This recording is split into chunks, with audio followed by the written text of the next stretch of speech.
The Blue Fairy Book by Andrew Lang. Snow White and Rose Red. A poor widow once lived in a little cottage with a garden in front of it, in which grew 2 rose trees, one bearing white roses and the other red. She had 2 children who were just like the 2 rose trees. One was called Snow White and the other Rose Red, and they were the sweetest and best children in the world, always diligent and always cheerful. But Snow White was quieter and more gentle than Rose Red. Rose Red loved to run about the fields and meadows and to pick flowers and catch butterflies, but Snow White sat at home with her mother and helped her in the household, or read aloud to her when there was no work to do. The 2 children loved each other so dearly that they always walked about hand in hand whenever they went out together, and when Snow White said, "We will never desert each other," Rose Red answered, "No, not as long as we live." And the mother added, "Whatever one gets, she shall share with the other." They often roamed about in the woods gathering berries, and no beast offered to hurt them. On the contrary, they came up to them in the most confiding manner. The little hare would eat a cabbage leaf from their hands. The deer grazed beside them. The stag would bound past them merrily, and the birds remained on the branches and sang to them with all their might. No evil ever befell them. If they tarried late in the wood and night overtook them, they lay down together on the moss and slept till morning, and their mother knew they were quite safe, and never felt anxious about them. Once, when they had slept all night in the wood and had been awakened by the morning sun, they perceived a beautiful child in a shining white robe sitting close to their resting place. The figure got up, looked at them kindly but said nothing, and vanished into the wood.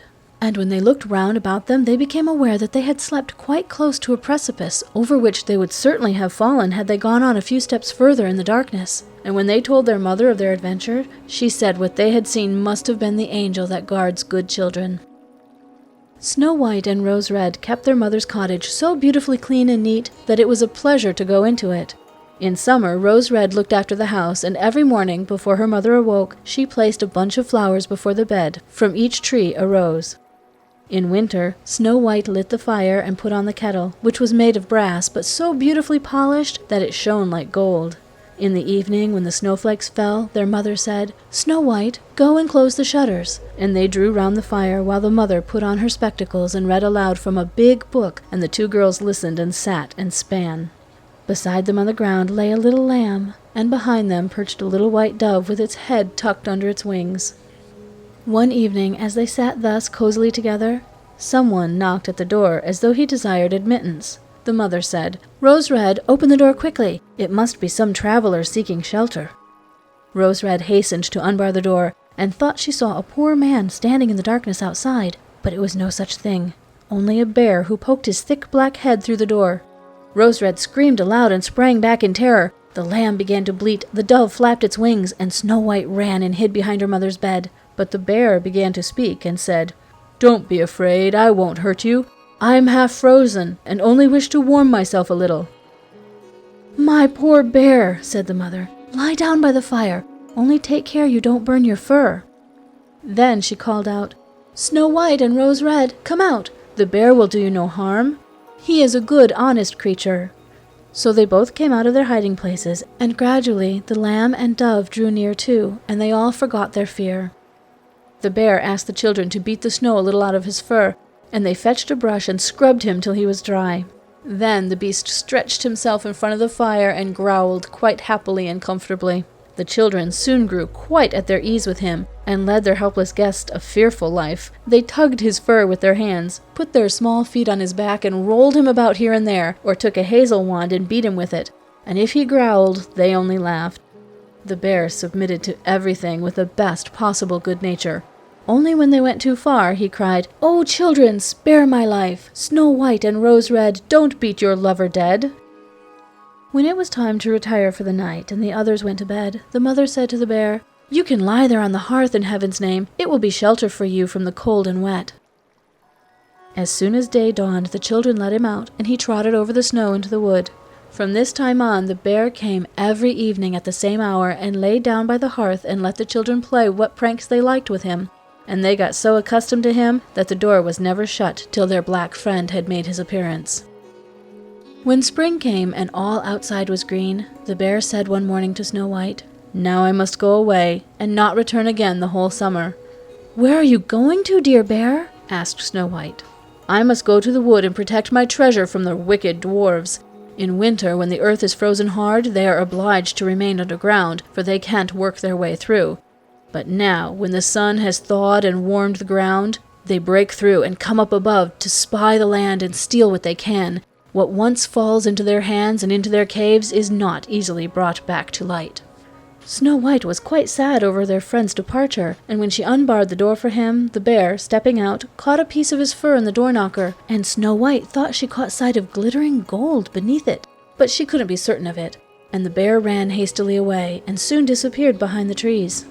A short time after this, the mother sent the children into the wood to collect faggots. They came in their wanderings upon a big tree which lay felled on the ground, and on the trunk, among the long grass, they noticed something jumping up and down, but what it was they couldn't distinguish. When they approached nearer, they perceived a dwarf with a wizened face and a beard a yard long. The end of the beard was jammed into a cleft of the tree, and the little man sprang about like a dog on a chain, and didn't seem to know what he was to do. He glared at the girls with his fiery red eyes and screamed out, "What are you standing there for? Can't you come and help me?" "What were you doing, little man?" asked Rose Red.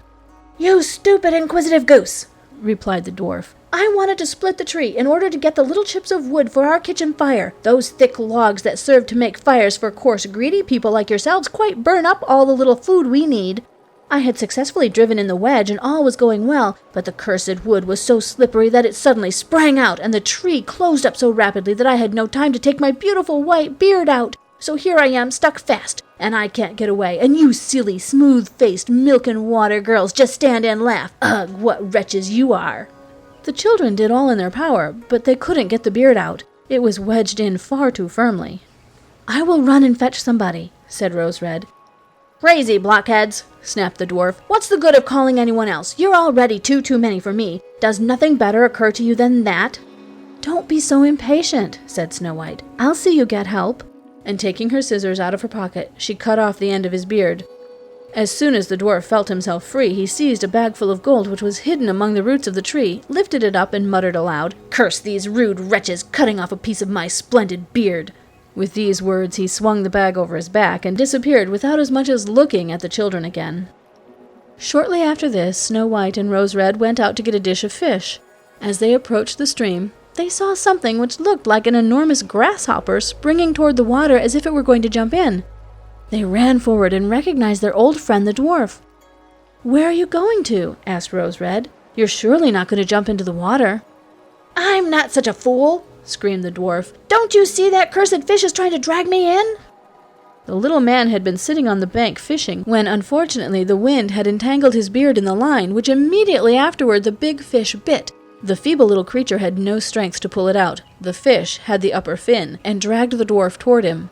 He clung on with all his might to every rush and blade of grass, but it didn't help him much. He had to follow every movement of the fish, and was in great danger of being drawn into the water. The girls came up just at the right moment, held him firm, and did all they could to disentangle his beard from the line, but in vain. Beard and line were in a hopeless muddle.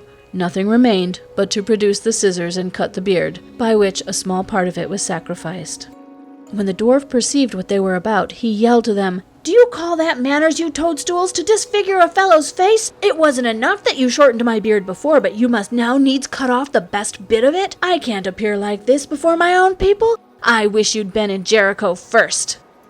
Then he fetched a sack of pearls that lay among the rushes, and without saying another word he dragged it away and disappeared behind a stone. It happened that soon after this, the mother sent the two girls to the town to buy needles, thread, laces, and ribbons. Their road led over a heath where huge boulders of rock lay scattered here and there. While trudging along, they saw a big bird hovering in the air, circling slowly above them, but always descending lower, till at last it settled on a rock not far from them.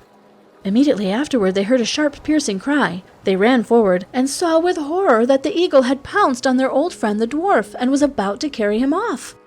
The tender-hearted children seized hold of the little man and struggled so long with the bird that at last he let go his prey. When the dwarf had recovered from the first shock, he screamed in his screeching voice, "Couldn't you have treated me more carefully? You have torn my thin little coat all to shreds, useless, awkward hussies that you are!" Then he took a bag of precious stones and vanished under the rocks into his cave. The girls were accustomed to his ingratitude and went on their way and did their business in town.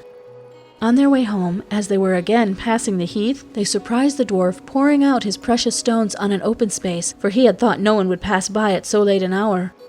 The evening sun shone on the glittering stones, and they glanced and gleamed so beautifully that the children stood still and gazed on them. "What are you standing there gaping for?" screamed the dwarf, and his ashen-gray face became scarlet with rage. He was about to go off with these angry words when a sudden growl was heard, and a black bear trotted out of the wood. The dwarf jumped up in great fright, but he hadn't time to reach his place of retreat, for the bear was already close to him. Then he cried in terror, "Dear Mr. Bear, spare me! I'll give you all my treasure. Look at those beautiful precious stones lying there. Spare my life! What pleasure would you get from a poor, feeble little fellow like me? You won't feel me between your teeth. There, lay hold of those two wicked girls. They will be a tender morsel for you, as fat as young quails. Eat them up, for heaven's sake." But the bear, paying no attention to his words, gave the evil little creature one blow with his paw, and he never moved again. The girls ran away, but the bear called after them, "Snow White and Rose Red, don't be afraid. Wait, and I'll come with you." Then they recognized his voice and stood still, and when the bear was quite close to them, his skin suddenly fell off, and a beautiful man stood beside them, all dressed in gold. "I am the king's son," he said, "and have been doomed by that unholy little dwarf who had stolen my treasure to roam about the woods as a wild bear till his death should set me free. Now he has got his well-merited punishment." Snow White married him, and Rose Red his brother, and they divided the great treasure the dwarf had collected in his cave between them. The old mother lived for many years peacefully with her children, and she carried the 2 rose trees with her, and they stood in front of her window, and every year they bore the finest red and white roses. End of Snow White and Rose Red.